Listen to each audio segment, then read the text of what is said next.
नमस्कार, मैं हूं प्रज्ञा मिश्रा और आप देख रहे हैं उल्टा चश्मा यूसी। ये है पार्ले जी का पैकेट। है कोई माइका लाल जो इसको 5 के बजाय दुकानदार से 3 रुपए में खरीद ले जाए? चाहे रखा रहे, चाहे सड़ जाए, चाहे चूहे को उतर जाए, लेकिन आप इस पार्ले जी के पैकेट को 5 रुपए से कम पर नहीं खरीद पाएंगे। इसको कहते हैं एमआरपी यानी मैक्सिमम रिटेल प्राइस। यह है भारत में धन्ना सेठों के लिए सुविधा और इसी देश में किसान का आलू 5 रुपए किलो भी मिलेगा और 1 रुपए किलो भी मिलेगा। सरकार किसानों के लिए तय करती है एमएसपी यानी न्यूनतम यानी मिनिमम सपोर्ट प्राइस।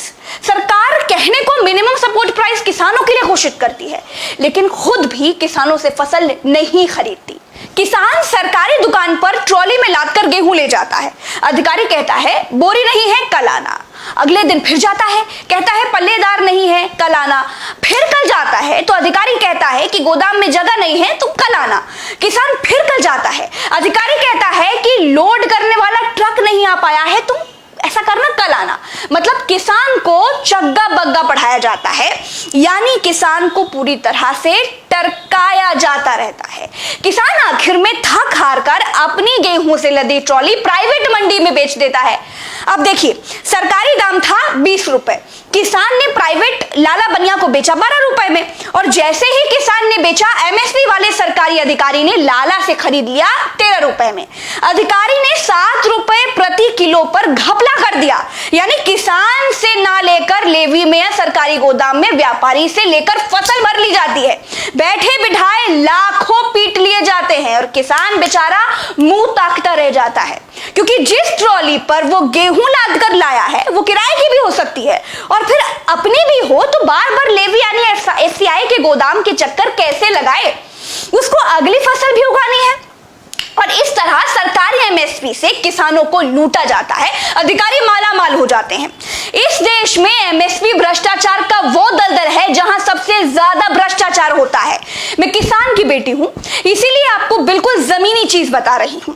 अच्छा, अब किसान और उद्योगपति में अंतर देखिए। पार्ले जी का प्राइस दुकानदार आपको बताता है 5 रुपए का है, लो या ना लो। किसान की फसल का दाम मंडी में खरीदने वाला तय करता है। वो किसान को ऑफर करता है, कहता है 5 रुपए दोगे, 50 रुपए का दोगे। बस यही कारण है किसानों की दुर्गति का। किसानों की फसल का रेट आप तय कर दीजिए। किसान का गेहूं 20 रुपए किलो बिकेगा, कोई कम पर खरीदेगा या ज्यादा पर बेचेगा तो जेल होगी। फिर देखिए किसानों की आय कैसे उनकी आमदनी दोगुनी हो जाती है। भारत कृषि प्रधान देश है, लेकिन भारत के किसानों को पता ही नहीं है कि इस बार धान 10 रुपए में बिकेगा या 20 रुपए में बिकेगा या फिर मंडी के बाहर फेंक कर वापस आना पड़ेगा। कृषि प्रधान देश में किसानों की छीछा दर है। आप पार्ले जी वाले को कहिए कि बिस्कुट बनाइए और मंडी में बेचिए, देखिए भाग खड़ा होगा। इनके डीलर किसानों की तरह पेड़ों में लटके हुए मिलेंगे। अब बात उस कानून की भी कर लेते हैं जो किसानों के लिए बनाया गया है। 3 कानून बनाए गए हैं। पहला कानून है आवश्यक वस्तु भंडारण अधिनियम। पहले यह होता था कि खाने पीने की कुछ जरूरी फसलें होती थी जिनकी जमाखोरी अपराध थी। कोई जमाखोरी करता था तो उसे जेल होती थी। अब नए कानून में सरकार कहती है आपदा और युद्ध को छोड़कर जितनी जमाखोरी मतलब जितना भंडारण करना है करो। अब होगा ये कि किसान की तो छत टपकती है, वो तो छप्पर के नीचे रहता है, वो भंडारण तो कर नहीं सकता और किसान को फसल के बाद चाहिए भैया पैसा। वो अगली फसल में लगाएगा, वो अगली फसल को उगाएगा, वो फसल को घर में रखकर करेगा क्या? अब बड़े बड़े उद्योगपति किसान से अनाज खरीदकर अपने गोदामों में भर लेंगे। बाजार में जब अनाज की शॉर्टेज हो जाएगी तब महंगा बेचेंगे। ये कानून यानी आवश्यक वस्तु भंडारण अधिनियम सरकार ने किसको फायदा पहुंचाने के लिए बनाया है, वो आपको आगे कुछ दिनों में जब महंगाई बढ़ेगी तब पता चल जाएगा। इस कानून को बनाने की कोई जरूरत नहीं थी, लेकिन ये सरकार है, बहुतों को बनाया है। दूसरा कानून है कॉन्ट्रैक्ट फार्मिंग। मतलब अगर पार्ले जी कंपनी को बिस्किट बनाने के लिए गेहूं चाहिए तो पार्ले जी वाला 20-25 गांव के किसानों से गेहूं उगाने के लिए कहेगा। सारे किसान गेहूं उगाएंगे, पार्ले जी वाले को देंगे। अब कॉन्ट्रैक्ट फार्मिंग में पार्ले जी वाली कंपनी फसल लगाते समय ही बता देगी कि गेहूं भैया लगाओ, 20 रुपए में हम खरीद लेंगे। अब किसानों को दिक्कत यह होगी कि अगर किसान प्राइवेट कंपनी से बॉन्ड भर लेगा और गेहूं के दाम 25 की जगह बाजार में भाव 40 पहुंच गए, तब किसानों का घाटा हो जाएगा। अगर 4 किसान गेहूं की जगह आलू उगाना चाहते हैं तब क्या होगा?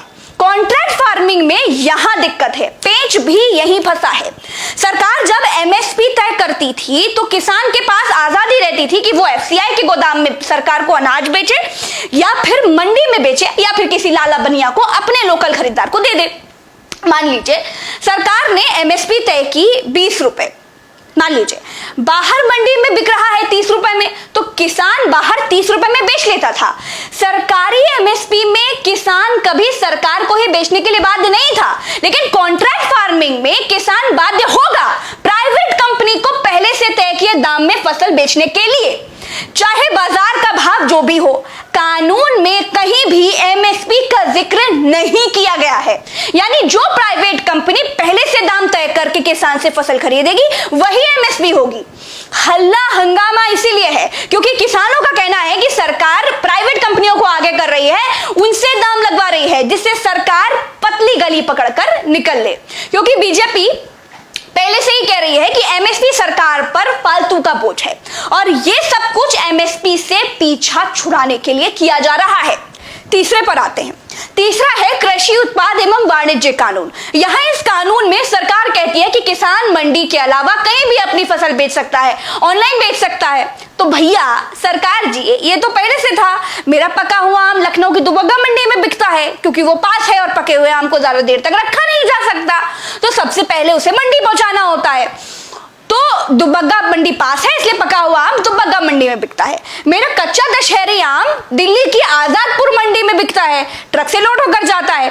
और देसी आम यानी जिस आम का अचार बनता है, जिसका सिरका बनता है, खटाई बनती है, वो आम दूसरे जिले की फरदपुर मंडी में बिकता है। और कुछ कटा फटा टूटा फूटा आम, जो छोटे आम बाग से अड़दिया ले जाता है, कहीं भी बेच सकते हो वाला कानून तो जुमला है।